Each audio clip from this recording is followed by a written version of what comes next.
Halo jemaat yang dikasihi, apa kabarnya? Selamat berjumpa lagi. Hari ini kita berada di hari Jumat, tanggal 27 November tahun 2020. Kita sudah sampai hampir di penghujung tahun ini ya, kita akan masuk masa Advent. Nah Bapak Ibu, mari sebelum kita membaca dan merenungkan firman Tuhan, kita berdoa. Tuhan, pagi hari ini kami datang menghampiri kekudusan-Mu. Kami bersyukur karena kami merasakan senantiasa kehadiran pemeliharaan Tuhan. Tuhan setia menjaga kami dengan begitu baik. Kami rindu agar perbuatan kami senantiasa didasarkan oleh firman Tuhan. Bapa, tolonglah kami di dalam membaca dan merenungkan firman-Mu ini. Di dalam nama Tuhan Yesus kami berdoa. Amin. Bapak Ibu Saudara, kita akan membaca atau saya mengajak kita untuk membaca dari kitab Sakaria pasal 14 ayatnya yang ke-9. Berbunyi demikian, maka Tuhan akan menjadi raja atas seluruh bumi dan waktu itu Tuhan adalah satu-satunya dan namanya satu-satunya.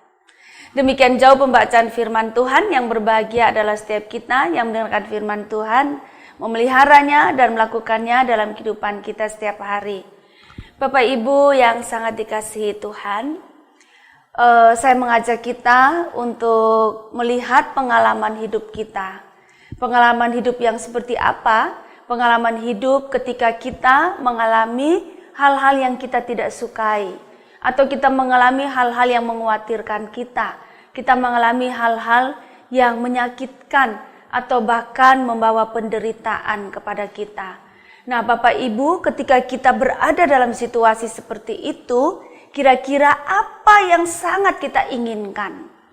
Nah secara global, secara keseluruhan di dunia ini, yang sekarang kita alami dan yang tidak pernah kita impi-impikan, yang tidak pernah kita rancangkan adalah pandemi COVID-19 yang menakutkan ini. Dan kita masih berada di tengah-tengah situasi ini. Bisa saja kita menderita secara batin dan juga kita menderita secara fisik. Karena semuanya bergantung pada masalah ekonomi juga ya Bapak Ibu. Nah di dalam situasi seperti ini Bapak Ibu, baik secara pribadi dan bersama-sama, kira-kira apa yang paling sangat kita harapkan? Ya. Bapak Ibu, saya memperkirakan, begitu juga saya sungguh ingin kita terlepas dari pandemi COVID-19 ini. Kita ingin supaya pandemi COVID-19 ini segera berlalu dalam atau dari kehidupan kita bersama. Nah Bapak Ibu, di tahun-tahun jauh sebelum kita ini ada, sekitar tahun 250 sampai tahun 100 sebelum Masehi, sebelum Tuhan Yesus lahir, bangsa Israel pernah mengalami masa-masa yang sulit juga. Ya, kita tahu bahwa bangsa Israel ini pernah mendapat beberapa kali hukuman dari Tuhan, ya, dan salah satu hukuman yang Tuhan berikan itu adalah mereka diserang oleh bangsa-bangsa lain, dan memang itu cara Tuhan untuk menyadarkan bangsa Israel dari perbuatan mereka yang tidak sesuai dengan kehendak Tuhan. Sehingga hasil penyerangan itu dari bangsa lain mengakibatkan penderitaan bagi bangsa Israel. Bapak Ibu, zaman dulu itu kalau bangsa berperang dan kemudian bangsa yang menang atas bangsa lain itu, maka bangsa lain itu akan ditindas, akan dijajah, dan harta benda mereka semua akan dijarah. Ya. Begitu pula yang dilakukan atau yang dialami oleh bangsa Israel ketika Tuhan mengutus bangsa-bangsa lain untuk menyadarkan mereka karena perbuatan mereka yang salah di hadapan Tuhan. Mereka kalah dari bangsa-bangsa lain, salah satunya dari bangsa Babel dan juga Asyur Bapak Ibu. Itu membuat mereka sangat menderita. Nah di tengah-tengah penderitaan itu Bapak Ibu, bangsa Israel merindukan Tuhan untuk menyelamatkan mereka, untuk membebaskan mereka dari penderitaan-penderitaan akibat mereka kalah di dalam peperangan melawan bangsa lain itu. Nah, pernah sekali pada tahun 250 sampai tahun 100 sebelum Tuhan Yesus lahir, itu bangsa Israel, Bapak Ibu, dikatakan bahwa di tengah-tengah mereka Tuhan tidak berbicara lagi melalui nabi-nabi. Tetapi Tuhan berbicara kepada orang-orang tertentu, dan dikatakan bahkan orang-orang tertentu ini juga merupakan penulis-penulis. Nah, orang-orang tertentu ini yang Tuhan pakai, mereka sebagai penulis juga. Mereka menulis hal yang disebut dengan apokaliptis atau apokalipmes ya, apokalipme. Nah, itu artinya pernyataan-pernyataan ilahi yang disampaikan kepada mereka. Kitab Sakaria ini juga menyatakan suatu pernyataan atau penyataan ilahi tentang situasi bangsa Israel ketika Tuhan menolong mereka. Nah, Bapak Ibu, ketika mereka sangat menderita dan mereka merindukan pertolongan Tuhan, maka ada pernyataan ilahi. Pernyataan ilahi ini menyatakan tentang Mesias yang akan diutus oleh Tuhan untuk menyelamatkan bangsa Israel dari penindasan dan dari penderitaan mereka. Nah, Mesias ini atau Juru Selamat ini Tuhan bisa pakai siapapun, entah itu seseorang dari tengah-tengah bangsa Israel atau seseorang yang berasal dari luar bangsa Israel yang Tuhan Allah pakai untuk menolong dan menyelamatkan bangsa Israel, membebaskan bangsa Israel dari penindasan, dari penjajahan bangsa lain. Nah, lalu Bapak Ibu, kesimpulannya dikatakan dalam pernyataan ilahi itu bahwa ketika Tuhan mengutus Mesiasnya, penolongnya, maka Tuhan akan kembali menyertai dan berada di tengah-tengah bangsa Israel dan memimpin bangsa Israel. Maka ayat 9 dari kitab Sakaria pasal 14 ini mengatakan, maka Tuhan akan menjadi raja atas seluruh bumi. Pada waktu itu Tuhan adalah satu-satunya dan namanya satu-satunya. Artinya pada saat Tuhan menolong bangsa Israel, membebaskan mereka dari kehidupan yang tidak mengenakan, dari ketakutan, dari penderitaan, maka di situ dikatakan Tuhan yang berkuasa. Tuhan berkuasa atas kehidupan bangsa Israel, Tuhan juga berkuasa atas bangsa-bangsa di dunia ini, karena Tuhan yang berdaulat, Tuhan yang mengatur semuanya. Tuhan mengatur kapan bangsa Israel kalah, dan Tuhan mengatur kapan bangsa Israel menang. Tuhan mengatur kapan Tuhan memakai bangsa tertentu untuk menyelamatkan bangsa Israel, dan Tuhan juga mengatur bangsa tertentu itu dikalahkan oleh bangsa Israel.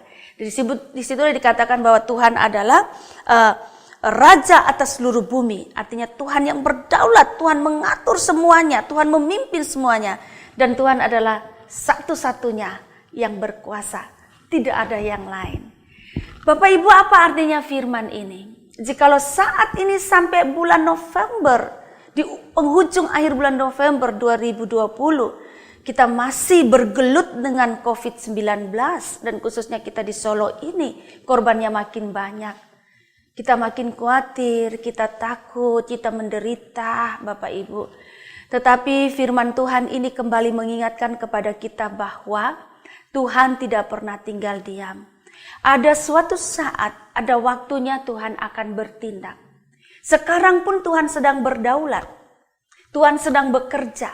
Tuhan yang mengatur semuanya untuk menyelamatkan kita. Dan Tuhan pasti menyelamatkan kita. Itu bagian Tuhan karena cinta kasih-Nya. Hanya kuasa Tuhan yang mampu meloloskan kita dari berbagai persoalan termasuk COVID-19 ini. Tetapi bagian kita pun ada yang harus kita lakukan, Bapak Ibu. Memperkuat iman kita kepada Tuhan. Terus mempercayakan hidup kita, keluarga kita, rumah tangga kita, pekerjaan dan usaha kita kepada Tuhan. Tetapi bersamaan dengan itu juga, kita harus melakukan hal-hal yang baik yang Tuhan berikan melalui akal budi kita untuk kita menghadapi persoalan-persoalan kita. Pandemi COVID ini Bapak Ibu menganjurkan kita semua untuk melakukan langkah preventif, pencegahan, supaya kita tidak tertular dan kita juga tidak menulari orang lain. Maka mari kita setia menjaga jarak, kita jangan seenaknya pergi ke tempat-tempat manapun tanpa waspada. Pakai masker itu sangat membantu kita, Bapak Ibu. Lalu kemudian rajin bersihkan diri, itu membantu kita dan menyelamatkan keluarga kita serta para tetangga kita. Mari Bapak Ibu terus percaya kepada Tuhan. Tuhan sedang berdaulat, Tuhan sedang mengatur semuanya, Tuhan pasti menolong kita. Tapi kita juga berusaha menjadi masyarakat yang baik. Masyarakat, anggota masyarakat, dan anggota gereja yang memperjuangkan dan berfight untuk membela kehidupan yang ada di dunia ini. Tuhan menolong kita semua. Tetap percaya, tetap berlaku baik. Amin. Mari kita berdoa. Tuhan, perkuatkanlah iman kami kepadamu. Bantulah kami ketika kami berjuang untuk memperkuat iman percaya kami kepada Tuhan. Dan kami menyerahkan segala permasalahan kami kepada Tuhan di dalam iman yang penuh kepada Tuhan. Bersamaan dengan itu bantulah kami untuk menjalani hidup yang baik. Hidup yang memperjuangkan kebaikan kami sekaligus juga kebaikan sesama kami. Kami berdoa terus buat bangsa dan negara kami, presiden kami, wakil presiden, jajaran menteri yang sedang terus berjuang. Kami berdoa untuk pemimpin-pemimpin di daerah-daerah seperti gubernur, wali kota, bupati, para ketua RT, RW, kelurahan, semua Bapa. Engkau sertai, mereka dapat hikmat darimu, kekuatan darimu untuk bersinergi, untuk menghadapi bersama-sama pandemi COVID-19 ini sampai kami dapat melalui semua ini bersama-sama dengan Tuhan. Biarlah kami menjadi warga negara yang kompak satu dengan yang lainnya. Melindungi Tuhan kiranya kami dari yang jahat, dari usaha-usaha perpecahan di dalam kehidupan berbangsa dan bernegara. Tuhan, terima kasih. Kami percaya Tuhan ada di tengah-tengah kami. Di dalam nama Tuhan Yesus Kristus kami berdoa. Amin.